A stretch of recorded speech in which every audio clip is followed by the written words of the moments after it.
आप सभी का स्वागत है। आज का प्रश्न, ध्यान करने के लिए पहले किसी गुरु के पास आत्मज्ञान लेना जरूरी है? क्या आत्मज्ञान लिए बिना ध्यान असंभव है? उत्तर, ध्यान का मतलब है वर्तमान क्षण में जागना, सजग होना, जागृत होना। और आत्मज्ञान का मतलब है सेल्फ अवेयरनेस, स्वयं की सच्चाई जानना, स्वयं के सच्चाई की खोज। जो हमने शब्दों से कई बार जाना, उसे स्वयं के अनुभव के स्तर पर उतारना। जो शब्द सुने उसके सच का क्या प्रमाण, लेकिन जो अनुभव के स्तर पर उतर गया वही सच है और उसे झुठलाया नहीं जा सकता। अर्थात ध्यान ये वो मार्ग है जो शब्दों को अनुभव के स्तर पर उतारेगा, और ध्यान की गंगा ही तो आत्मज्ञान तक ले जाएगी। हमने अपने दैनंदिन जीवन में इस ध्यान के अनुभव को कई बार किया है, पर अब हमें सच को जानना है, स्वयं को जानना है, और इसके लिए ये सारे अनुभव हमें जागृत होकर लेने होंगे। दैनंदिन जीवन के भागदौड़ से कुछ समय के लिए अलग होकर अपने आप के साथ एक होना होगा।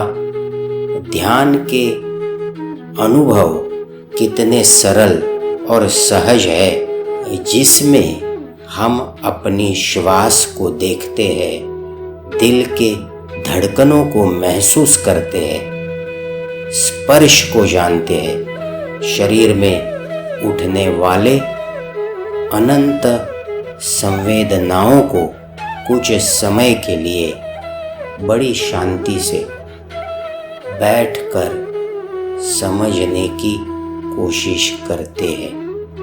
जीवन में जो अच्छा घटित हुआ है उसके प्रति कृतज्ञता का स्मरण करते हैं, यादों के बोझ से अपने मन को, अपने शरीर को मुक्त करते हैं और अपने पूरे अस्तित्व को इस वर्तमान क्षण की सच्चाई में स्थित करते हैं, जागृत करते हैं। यही तो ध्यान है ना?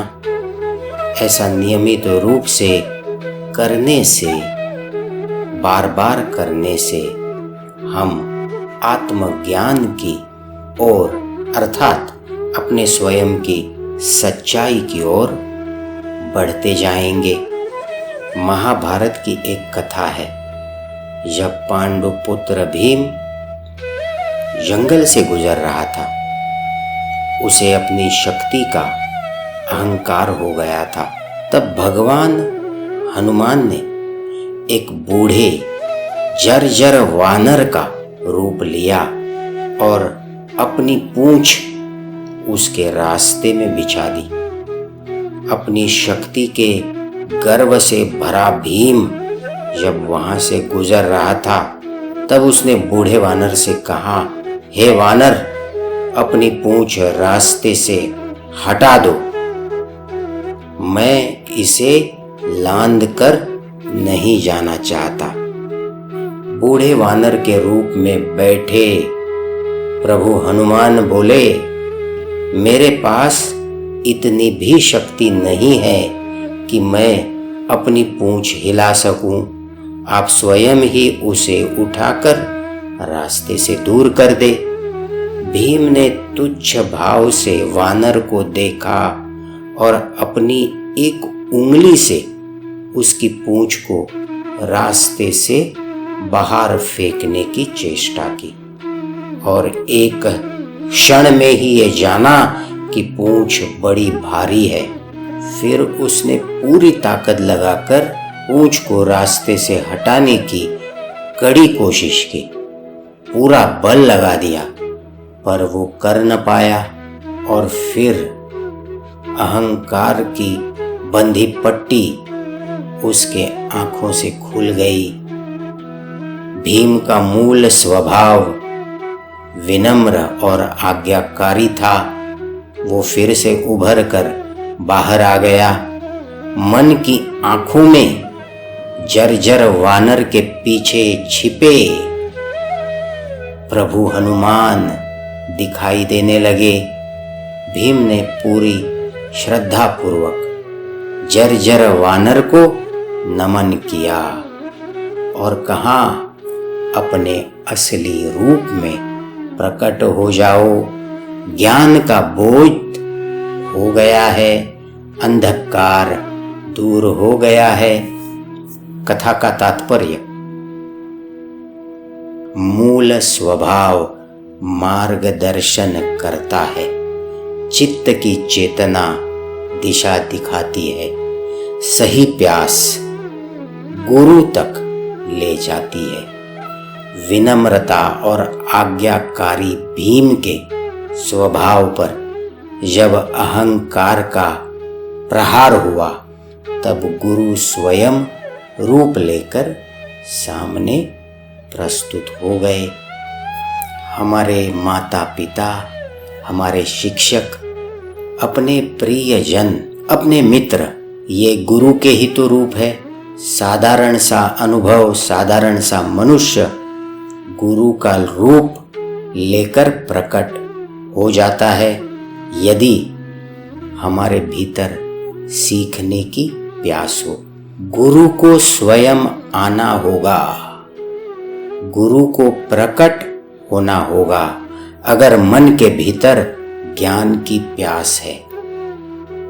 बुद्ध कहते हैं, अपो दीपो भव, अर्थात स्वयं के मार्गदर्शक खुद बनिए। महाभारत की और एक वर्णित कथा बड़ी प्रसिद्ध है और वो है द्रोण शिष्य एकलव्य की।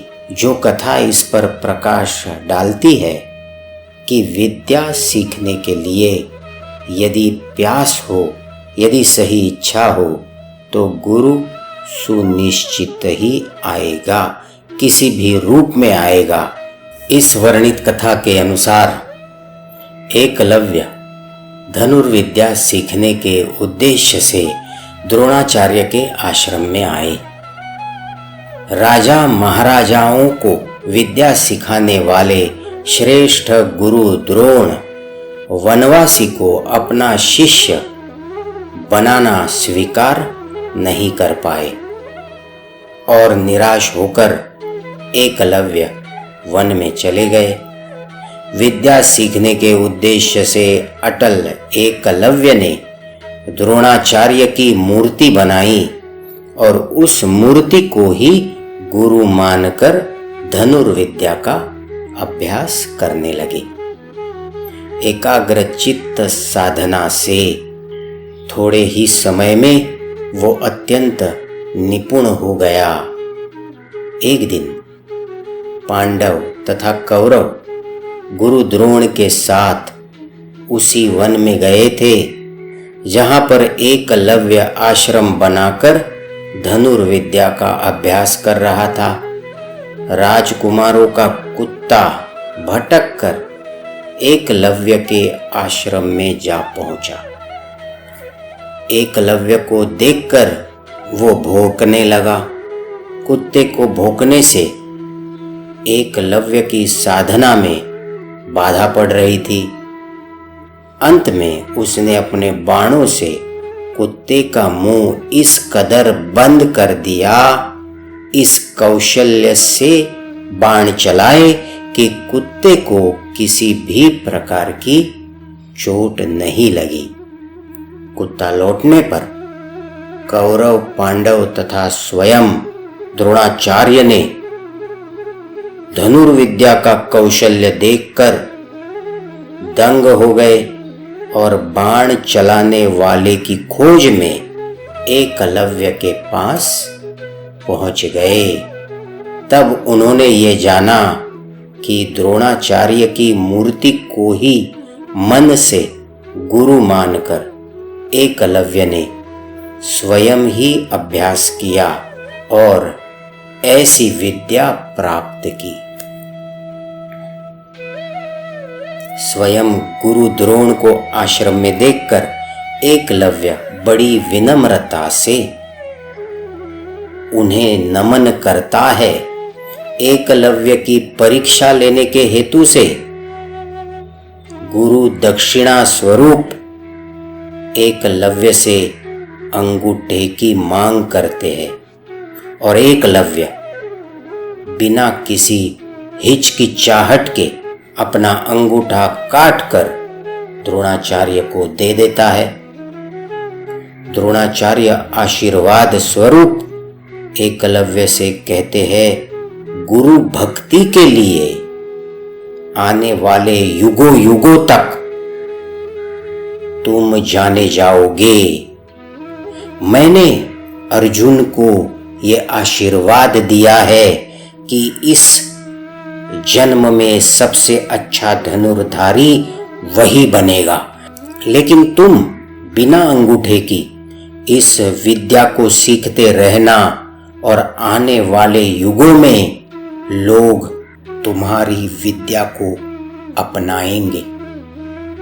इसके आगे की कहानी ऐसी है कि एकलव्य ने विद्या का अध्ययन द्रोण की मूर्ति के साथ जारी रखा और थोड़े ही समय में बिना अंगूठे वाली तर्जनी और मध्यमा उंगली का प्रयोग कर तीर चलाने की विद्या में एकलव्य ने कौशल्य हासिल किया और इसी प्रकार तीरंदाजी करने के आधुनिक तरीके का जन्म हुआ। निस्संदेह यही बेहतर तरीका है और आज कल की तीरंदाजी इसी तरह से होती है। वर्तमान काल में कोई भी व्यक्ति उस तरह से तीरंदाजी नहीं करता जिस प्रकार अर्जुन किया करता था। आत्मज्ञान ये ऐसी ज्योत है जो स्वयं के अनुभव के स्तर पर प्रकट होगी। गुरु तो जीवन का वो मुसाफिर है जो कोई भी रूप लेकर प्रकट हो जाएगा। प्यासे को शुद्ध जल का प्याला ला करके दे देगा, पीना तो स्वयं को ही है। भूखे को अन्नपूर्णा बनकर थाली परोस देगा, निवाला खाना तो स्वयं को ही होगा। जो ज्ञान हम जिस समय चाहते हैं वही ज्ञान हमारे चित्त को आत्मज्ञान की दिशा में बढ़ाता रहता है। वो जहां से भी मिले, जिसी भी रूप से प्राप्त हो, ले लेना चाहिए। हमारी समझ उस भीम की तरह जागृत हो। हम ये समझे कि ये अनुभव हमारी आत्मज्ञान के लिए ही हमारे जीवन में प्रकट हो रहे हैं। आइए आज हम गुरु की प्रार्थना करें, गुरु का ध्यान करें कि हमारे ज्ञान की प्यास बुझाने के लिए गुरु चाहे जो रूप लेकर हमारे जीवन में प्रकट हो और हम उसे समझ पाए। शुरू करते हैं। आरामदायक स्थिति में बैठना है। पीठ और गर्दन बिल्कुल सीधी रखें और अपनी आंखें बंद कर लीजिए। आइए अपने जीवन के सारे गुरुओं को, सारे शिक्षकों को और ज्ञान देने वाले, अनुभव देने वाले सारे अस्तित्वों को, पुण्य आत्माओं को मनपूर्वक नमन करते हैं। शब्दों के आगे बढ़ना होगा और मन ही मन इस बात का अनुभव करना होगा, क्योंकि इस स्मरण में, इस नमन में शब्द अधूरे हैं। मन के भाव से ही ये ध्यान अनुभव पूरा होने वाला है। जिस माँ ने जन्म दिया, बहुत कष्ट उठाए, 9 महीने तक पेट में पढ़ाया, वो कष्ट अगर मैं चाहूं तो भी उस अनुभूति का अनुभव नहीं कर पाऊंगा। किसी भी अपेक्षा के बिना जन्म देने वाली उस गुरुतुल्य माँ को मेरा प्रणाम। हे ईश्वर, मुझे ऐसी बुद्धि देना, मेरे हाथों से ऐसे कर्म हो ताकि उस माँ का जन्म सफल हो।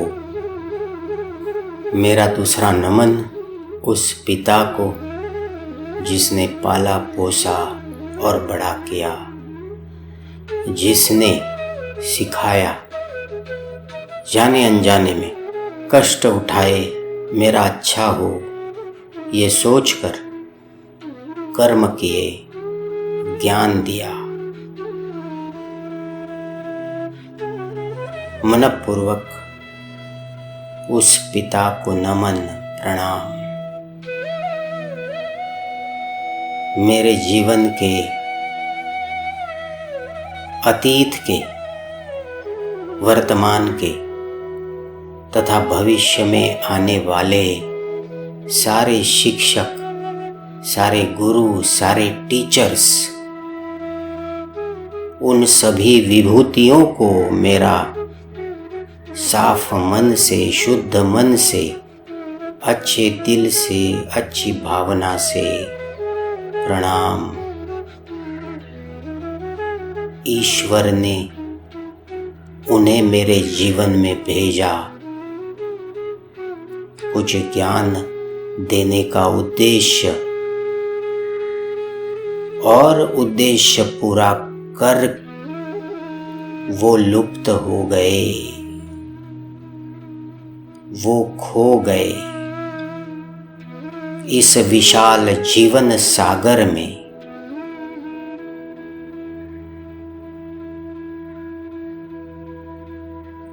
लुप्त हो गए। उन सभी के चरणों को मेरा प्रणाम।